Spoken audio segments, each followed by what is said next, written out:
All right. Good morning, everybody. It's early. Actually, it's not all that early, but you know what?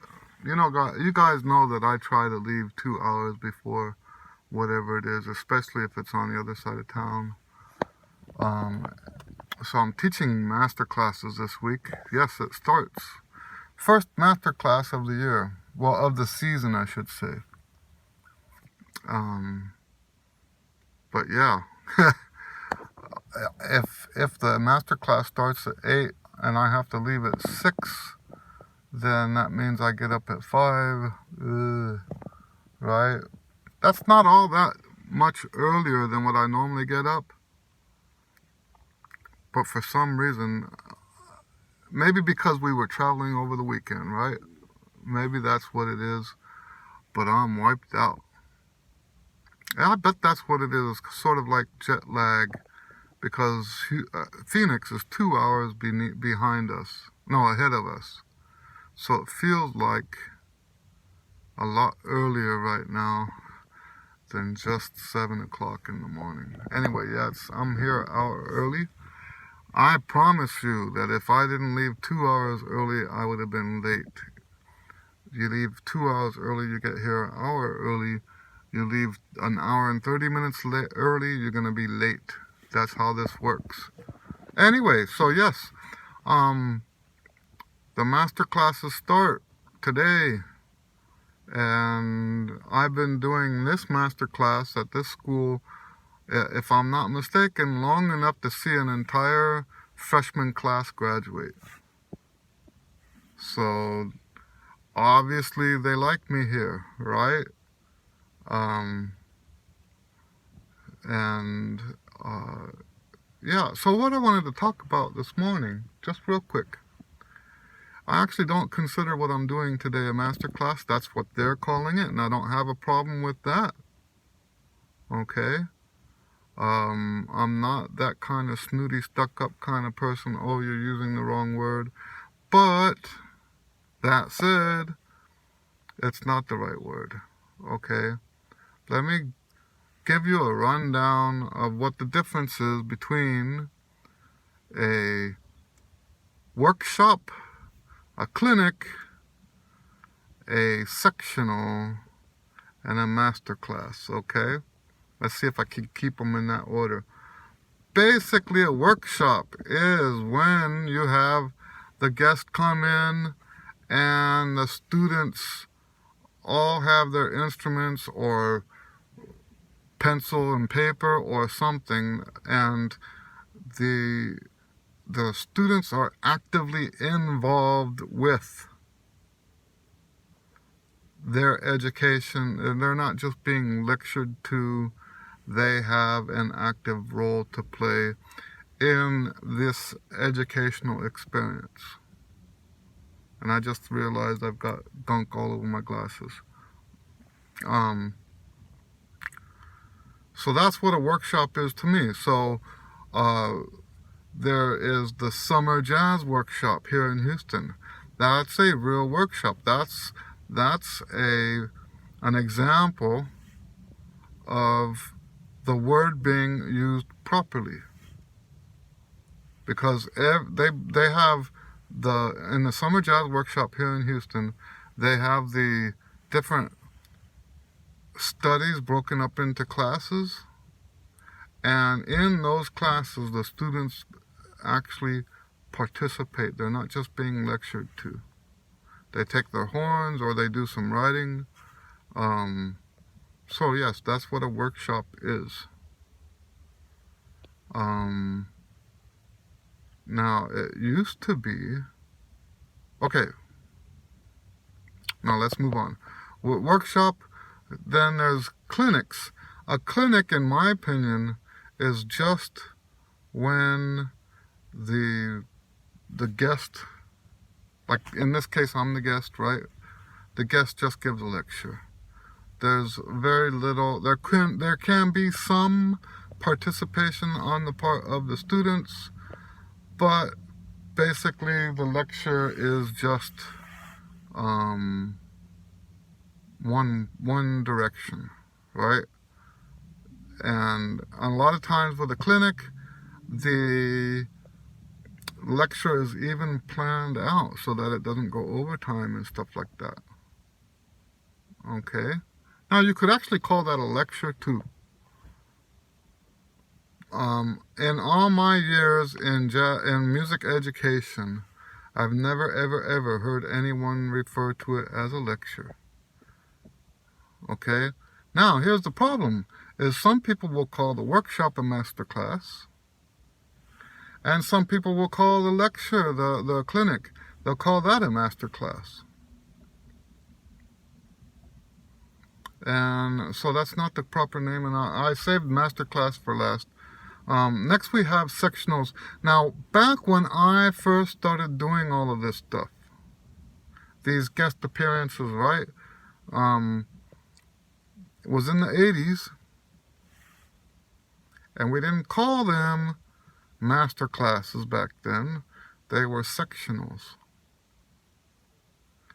When you had someone come to your school to work with the trumpets, help them learn their music. And, you know, me with my background, when I did these sectionals, because of the teachers I had, the focus of the sectionals was more musical and less technical. There would be some technical stuff where, you know, make this note short, make that note, you know, this is how you finger that and stuff like that. There would be some of that. But more importantly, we would talk in the sectionals about how to sound like a section. Okay? And, you know, for me personally, this was a very natural switch because as a student, I had experience already as a section leader throughout my, you know, things are different today, right? Today we have like half a dozen band directors for each school. I'm exaggerating, but man, back when I was in high school, you had one band director, right? One band director, and that band director might have had one of the junior high people come in as an assistant after school. That's how it used to be, at least in the schools that I was at. It was not common to have 2, 3, 4 band directors at one school. Okay? And because of the way it was back then, it necessitated the leadership involvement of the students. There had to be a hierarchy, the leadership hierarchy, and like for example, during marching band season, the drum major was not just someone that stood in front of the band waving their arms. The drum major actually had leadership responsibilities.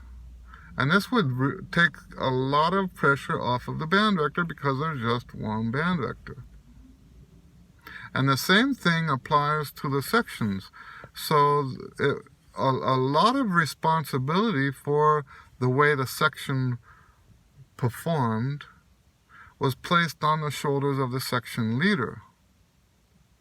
Now that might have been different degrees of responsibility from one school to the next, right? But there was that responsibility because it was impossible to get great results without spreading that responsibility around. There was no way a single band director could cover all of those fields, all of those responsibilities, right? So I was in a position, I was first chair in junior high. There were times when I was first chair in high school, and the reason I say it that way is because my freshman year I was first chair in the second band in high school. Then my senior year, I was first chair in the first band, second chair in the jazz band. Okay. But yes, I had, and then a lot of opportunity in college to be a section leader. Lots of opportunity. I was first chair in just about everything. So yes, so it was very natural for me to then go to a school and give sectionals, because this is something I was already good at. We're talking about in the 80s, right? So I've been doing this a long, long time. So what I would call what we're doing today is, I wouldn't call it a master class like they call it. I'm fine with them calling it a master class. It's not that big of a deal. But we would have called this a sectional. Now, I think the reason why they may not call it a sectional is because they want us to do other stuff besides just working on the music. But in the sectionals, we would have done that anyway, right? In the old days, at least in my old days, we would have done other stuff besides the sectional music anyway. So yes, I would have called what we're doing today, I would have called that a sectional. And I do, by the way, still do the same stuff I used to do in the 80s, because that stuff is powerful. That stuff is powerful. When you hear a trumpet section that plays like that, there's power there.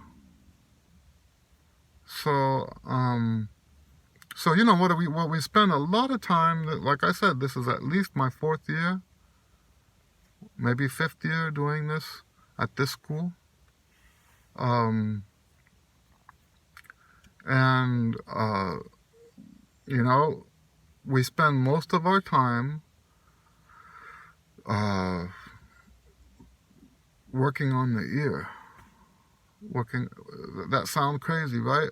Shouldn't you be working on their music? Well, yes, we work on the music. But it's not good enough just to be able to move your fingers and blow, right?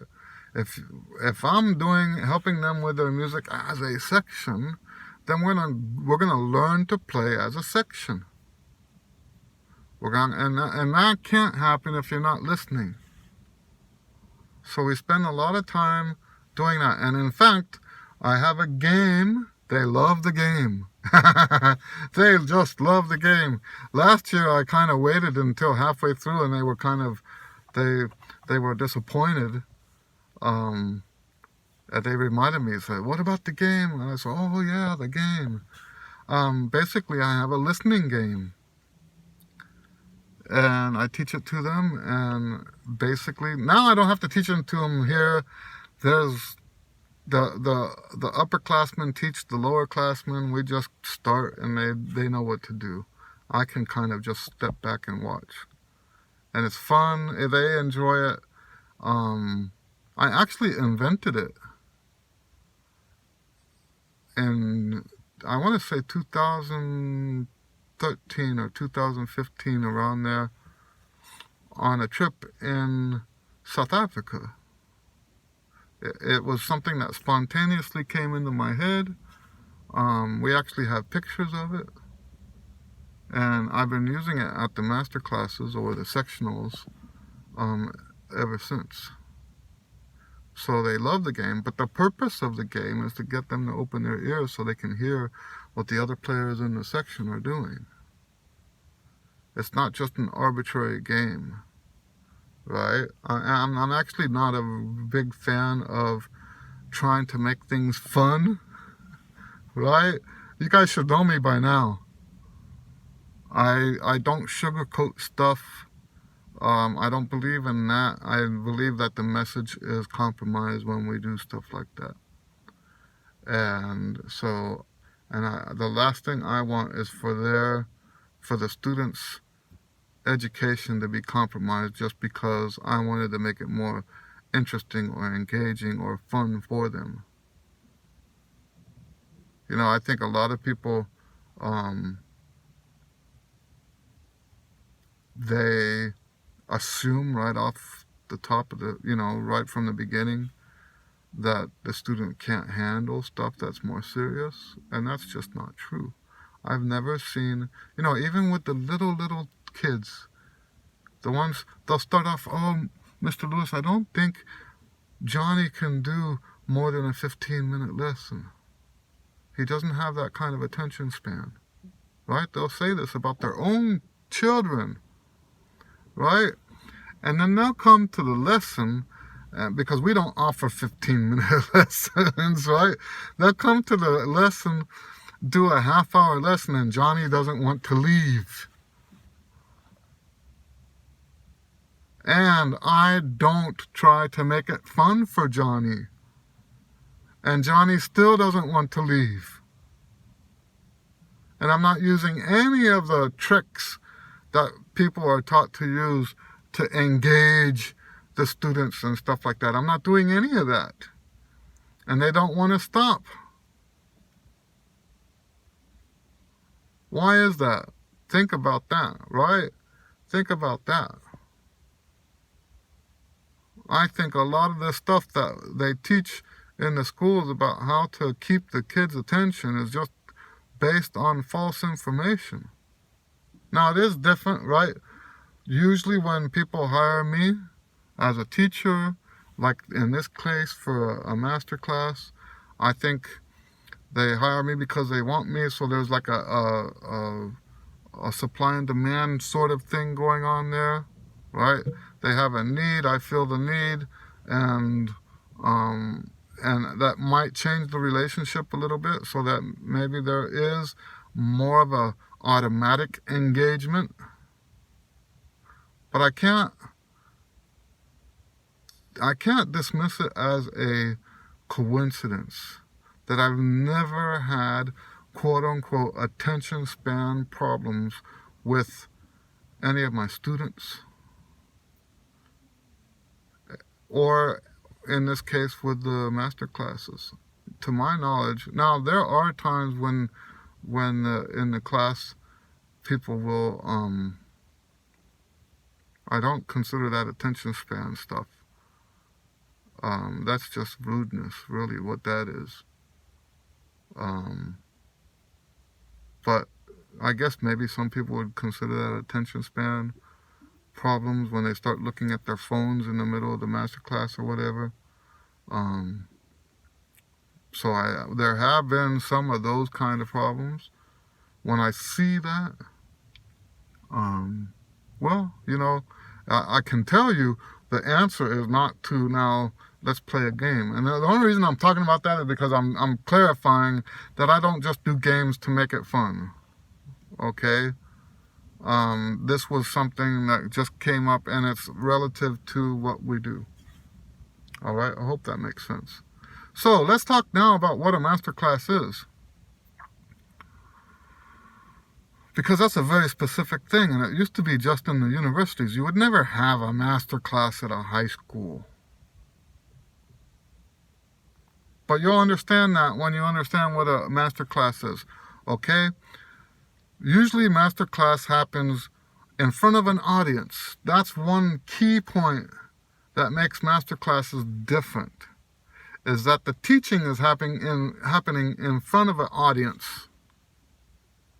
Right? Now here's how it works. You have the master, the guest. In this case it would be me, but I already said this isn't a real master class. But you have a master teacher on stage working with some students. The education that the students get out of that is secondary. The primary purpose of that master being there teaching those students is so that the people in the audience can learn how to teach from this master teacher. That's a master class. So let's say, for example, someone comes, whatever your local symphony is, someone comes and performs with your local symphony. The university says, hey, we would like you to come over and do a master class. And so this person works with some of the students in that university, in front of an audience of teachers or people who would like to be teachers. And the point of the master class is to help those teachers teach better, based on the information and experience that this guest person has, the master, the experience and information this person has, the wisdom they have, not only as a great performer, but also as a master teacher.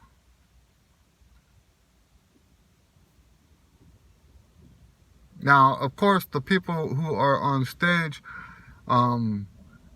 benefiting from this master's advice, they're getting something out of that too, but not nearly as much as the people in the audience who are observing this process. That, to me, is what a master class is. Okay? And like I said, I don't mind calling what we're doing today a master class. We live in a day when words don't mean what they're supposed to mean anyway. Right? So I would either call what we're doing here a sectional or a workshop. They do kind of spread it around enough that it might be considered a workshop. Okay, but there's enough actual work on the music stuff that it really probably should be called a sectional. Okay, and I know that doesn't sound as impressive as calling it a masterclass, right? So, that's how I see this stuff. That's where I stand with all this. It's not like it matters. Different people call different things whatever they want to today. So, and you know what? I will say this much. It's a bit problematic. You know how people say, maybe you've never heard this before, there's advice that people will give you when you get a job, and they say, make sure that your job description is clearly defined. Because otherwise, they'll just make you do whatever they want you to do. Right? Make sure your job description is clearly defined. And I know people that would take that to the other extreme and just be a jerk and not do anything outside of what they should be doing. And that's not cool either. But there are employers out there that will just manipulate you to the point of abuse. You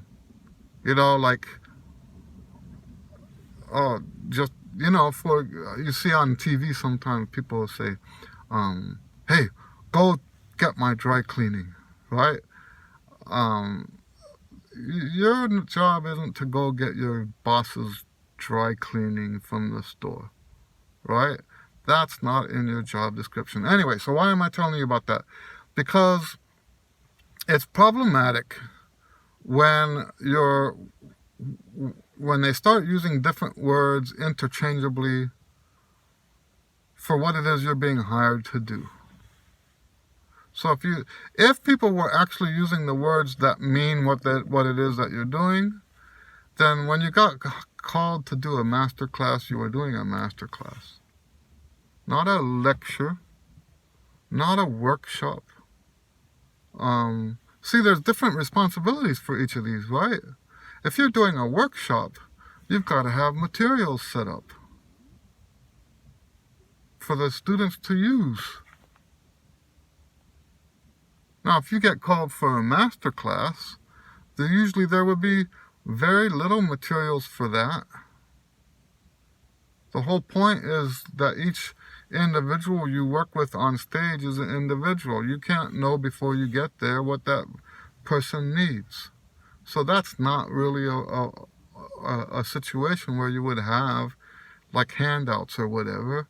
Now I know that some master classes they do handouts, but it's not the same as when you do a workshop. The handouts in a master class are going to be more informational. The handouts in a workshop are there for the students to actively do while they're in that session, right? So that knowing what you're being hired for in the first place is a big deal. It helps you prepare appropriately. And when the words that are being used are now interchangeable, it's sort of like, and this is pet peeve category here. I've written dozens of big band pieces, right? And most of them can be features for me, right? And I have some easy ones. I've got some really hard ones. But when I get called to be a guest soloist with a school jazz band, every single time, you know what they want? They want me to just jam with them. Sometimes they'll just move me around on different parts.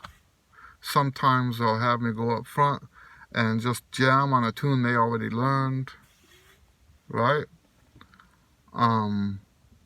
So far, not... Well, I take it back. I did HSPVA. So I've been a guest soloist with HSPVA. That's the Houston High School for the Performing and Visual Arts. I've been a guest soloist with them twice. The first time, we actually did one of my compositions. And that was cool. So I shouldn't say I've never been hired to do my own music.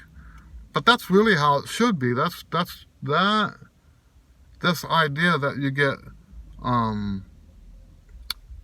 called to do be a guest soloist, and all you're gonna do is jam on the songs that they already know,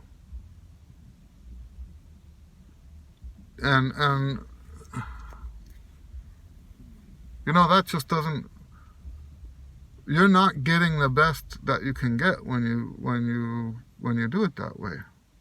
And why am I telling you this? Because it's really kind of sort of the same thing as this whole calling it a masterclass thing,